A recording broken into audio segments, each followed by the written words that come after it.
Narendra Modi ji, Bhajpa RSS बहुत बुरी तरीके से बौखलाई हुई है और इनके छाती पर सांप डोल रहा है। नरेंद्र मोदी का नाम अगर आप सत्यवादी हरीश चंद्र रख देंगे तो क्या नरेंद्र मोदी जो है सच बोलना शुरू कर देंगे?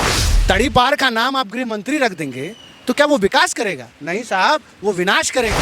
अगर बृजभूषण का नाम आप सदाचारी रख देंगे तो क्या वो दुराचार छोड़ देगा? अजय सिंह बिष्ट का नाम योगी आदित्यनाथ रख देंगे तो क्या वो नफरत फैलाना छोड़ देगा? अरे एक ही उल्लू काफी था बर्बाद गुलिस्ता करने को, हर शाख पर उल्लू बैठा है, अंजाम गुलिस्ता क्या होगा? आप बताइए।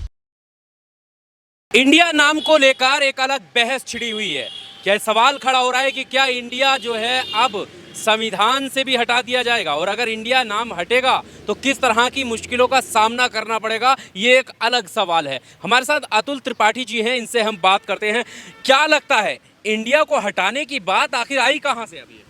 देखिए, नरेंद्र मोदी जी, भाजपा आरएसएस बहुत बुरी तरीके से बौखलाई हुई है और इनके छाती पर सांप डोल रहा है।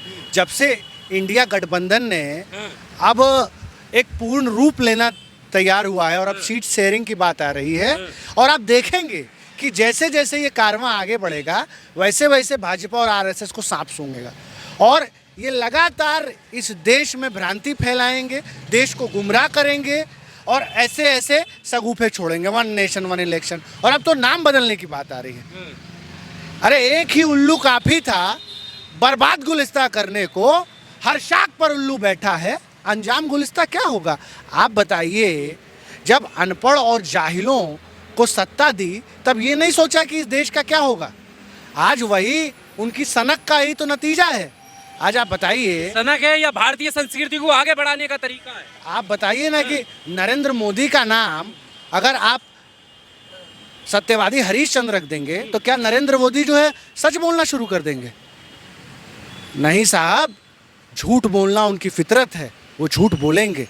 अगर तड़ीपार का नाम आप गृह मंत्री रख देंगे तो क्या वो विकास करेगा? नहीं साहब, वो विनाश करेगा। अगर बृजभूषण का नाम आप सदाचारी रख देंगे तो क्या वो दुराचार छोड़ देगा? नहीं साहब, दुराचार उसका व्यवहार है, दुराचार उसका चरित्र है, वो दुराचार करेगा। अजय सिंह बिष्ट का नाम योगी आदित्यनाथ रख देंगे तो क्या वो नफरत फैलाना छोड़ देगा? नहीं साहब, वो नफरत की फैक्ट्री का उपज है, वो नफरत ही फैलाएगा। आप समझिए। और अभी तो इन्होंने उत्तर प्रदेश में एक शहर इलाहाबाद का नाम इन्होंने प्रयागराज रखा है। शहर में तो कुछ नहीं हुआ, लेकिन इस देश के गरीब किसान, मजदूर, आम नागरिक, टैक्स पेई का 300 करोड़ रुपए का नुकसान हुआ। और आप अंदाज़ा लगाइए कि अगर इंडिया का नाम भारत रखा गया तो कई लाख करोड़ रुपए का नुकसान इस पूरे देश को होगा। इन्होंने नोटबंदी करके देश का पैसे का नुकसान किया, इन्होंने गलत जीएसटी ला करके देश के पैसे का नुकसान किया। ये लगातार जो है आपने देखा, अभी 2000 के नोट बंद किए, किस तरीके से पूरे देश को जो है फिर से बड़े बड़े बिजनेसेस ठप हुए। आप समझिए, ना नीति है ना नीयत है। ये दिमागी दिवालियापन दर्शाता है भाजपा में, और ये दिखाता है कि किस तरीके से अनपढ़, जाहिल और सरफिरों की एक फौज पूरे देश को किस तरीके से बर्बाद करने पे तुली है।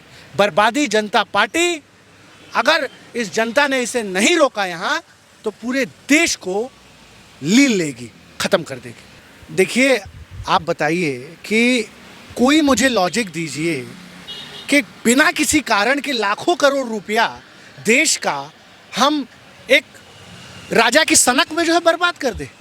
कल को प्रधानमंत्री कहें कि भाई देश का नाम बीजेपी रख दो तो फिर हम भी है तो गुलामी का प्रतीक है। नहीं, गुलामी का प्रतीक है। अच्छा, आप ये बताइए कि गुलामी का प्रतीक क्या नहीं है? पूरी कानून व्यवस्था गुलामी की प्रतीक है। उठा के बदल दीजिए पूरा कानूनी व्यवस्था।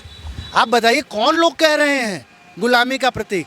जो खुद जो है अंग्रेज़ों के मुखबिर थे, जो खुद ही अंग्रेज़ों की दलाली करते थे, जो खुद अंग्रेज़ों से पेंशन लेते थे, इस देश को, आज़ादी को जो है में जिसका कोई सहयोग नहीं है।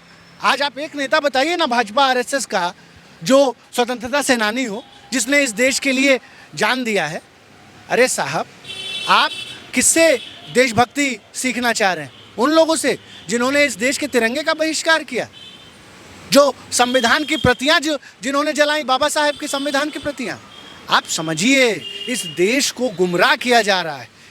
भ्रांति जनता पार्टी चाहती है कि जितना प्रोपेगेंडा हो सके, जितना अहम मुद्दों से इस देश की जनता को भटकाया जा सके, उतना ये भटकाने का प्रयास कर रहे हैं। और ये सगुफे इसलिए छोड़े जा रहे हैं क्योंकि 24 में इन्हें निश्चित हार दिख रही है, निश्चित हार दिख रही है। कौन हराएगा? एक अकेले प्रधानमंत्री? इस देश का गरीब किसान मजदूर दबा कुचला वंचित हराएगा, जो आज भूखा सो रहा है, जो आज बेरोजगारी से मर रहा है, जो महंगाई से मर रहा है। क्या आपको महंगाई नहीं महसूस होती है? क्या आज 12% खुदरा दर महंगाई है, पूरी दुनिया में महंगाई घट रही है, कोरोना के बाद रिकवर हो रहा है और भारत में लगातार महंगाई बढ़ती चली जा रही। और नरेंद्र मोदी लगातार जो है, अभी सुभाष चंद्रा गोदी मीडिया का जो जी न्यूज़ का मालिक है, उसका 69,000 करोड़ रुपया, 6900 करोड़ रुपया किससे पूछ के माफ़ कर दिया भाई? क्या नरेंद्र मोदी को दहेज में मिला था 69 करोड़ रुपया, 6900 करोड़ रुपया? इस देश के आम गरीब नागरिक का पैसा है। 10 लाख करोड़ रुपया आपने अडानी का माफ़ कर दिया? किससे पूछा? किसी से पूछा? ये तो पूर्ण रूप से देश में तानाशाही आ चुकी है। और आप देखिए और समझिए कि आज नाम बदलना तो एक इनके दिमागी दिवालियापन का उदाहरण है। One nation one election, one nation one tax, one nation one religion. असल में ये वन नेशन वन डिक्टेटर पैदा करने का प्रयास है, एक देश एक तानाशाह पैदा करने का प्रयास है और इस देश को गुलामी की बेड़ियों में जकड़ने का एक बहुत बड़ा कुचक्र रचा जा रहा है। और 24 मौका है, अगर 24 में आप चूक गए तो भाई साहब आप फिर इस तरीके से इंटरव्यू नहीं कर पाओगे, ये आपका चैनल YouTube का नहीं चल पाएगा, देश का जो गरीब किसान मजदूर है वो मारा जाएगा। आप समझिए, देश पूरे तरीके से आज देश में अघोषित आपातकाल है। मैं पूछना चाहता हूँ, कितने बड़े बड़े G20 से बड़े बड़े सम्मेलन हुए देश में, देश को किसी ने बंद नहीं किया। पूरी दिल्ली को आज इन्होंने जो है लॉकडाउन लगा दिया। आज रेडी पटरी गरीब जो है, जो अपनी ठेली लगाता है, 5 दिन तक वो कहाँ घूमेगा? कहाँ गई उसकी रोजी रोटी? जी समिट में हाँ। जो इनविटेशन कार्ड भेजा गया है राष्ट्रपति को, उस पर उन्होंने प्रेसिडेंट ऑफ भारत लिखा है, इंडिया नहीं लिखा है। नहीं तो ये तो जब जिस दिन आप बताइए ना, जिस दिन सिंघोल लेकर के नरेंद्र मोदी संविधान की छाती पर खड़े हुए थे, उसी दिन संविधान की कब्र खोद दी गई थी, उसी दिन बाबा साहेब के संविधान को तिलांजलि दे दी गई थी, उसी दिन संविधान की धज्जियां उड़ा दी गई थी, संविधान का गला घोट दिया गया। ये सिंघोल किस चीज़ का चिन्ह है?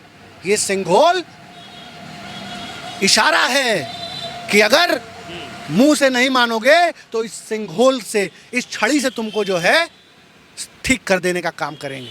आप समझिए, ये राजशाही लाना चाहते हैं इस देश में। और अभी तो आप देखोगे कि नोट पे से गांधी जी को गायब कर देंगे। कुछ दिन बाद ये कहेंगे कि साहब ऐसा है, आप जो है सिर्फ वेज ही खाओ, नॉनवेज ख़त्म कर दो। फिर ये कहेंगे ऐसा है महिलाओं को कि आप यही कपड़ा पहनो, आप कोई कपड़ा नहीं पहन सकती हो। आप इनके हिसाब का फिर कपड़ा बोलोगे, इनकी भाषा बोलोगे, इनके हिसाब से चलोगे, इनके हिसाब से रहोगे। और अगर नहीं रहोगे तो तथाकथित धार्मिक नारे लगाकर आपको लिंच कर दिया जाएगा। इस देश को सिविल वॉर की तरफ झोंकने का प्रयास है। और अगर हम अपने भाईचारे को मजबूत नहीं रखे, अगर हमने अपने बीच में सौहार्द प्रेम व्यवहार नहीं रखा, तो ये तानाशाह सरकार जो फूट डालो, आग लगाओ, राज करो की नीति पर चल रही है, ये इस देश के हर गली चौक चौराहों पर खून की नदियाँ बहा देगी, खून की नदियाँ बहा देगी। मैं बार बार लगातार इस देश की जनता को जगा रहा हूँ। मैं कह रहा हूँ कि ये वो लोग नहीं हैं जिनको आप शेर समझते हो ना, ये सियार हैं। जिनको आप बाज समझते हो, ये गीदड़ हैं। और बाज नाम रख लेने से आपकी गीदड़ पंक्ति नहीं चली जाएगी। और हमारे यहाँ गांव में कहावत है कि जब सियार की मौत आती है तो वो गांव की तरफ भागता है। और अब इस देश की जनता इस सियार को, इस गीदड़ को पहचान चुकी है। और आप देखेंगे कि सड़कों पर किस तरीके से 24 में क्रांति होगी। अब चुनाव आयोग, इस देश की प्रक्रिया चुनाव की, ये सब कटघरे में खड़ी है, क्योंकि इस देश की जनता का विश्वास न तो अब सरकार पे रहा है और ना ही संवैधानिक संस्थाओं पर रहा है। अब देश जो है वो संपूर्ण तरीके से क्रांति की तरफ बढ़ रहा है। और एक तानाशाह को डर तब लगता है जब गरीब निहत्थी जनता सवाल पूछती है। उस तानाशाह को डर तब लगता है जब उसके पास तमाम आर्मी, तोप, गोला, बंदूक, लाठी होने के बावजूद भी डरता है, क्योंकि जिस दिन जनता डरना बंद कर देगी उस दिन इस तानाशाह का अंत भी हो जाएगा, अंत हो जाएगा। मैं यही कहना चाहूँगा कि निकलो घरों मकानों से, जंग लड़ो बेमानों से, तब लड़े थे गोरों से, अब लड़ना है इस देश को सांप्रदायिक आग में झोंकने वाले, इस देश को बर्बाद करने वाले चोरों से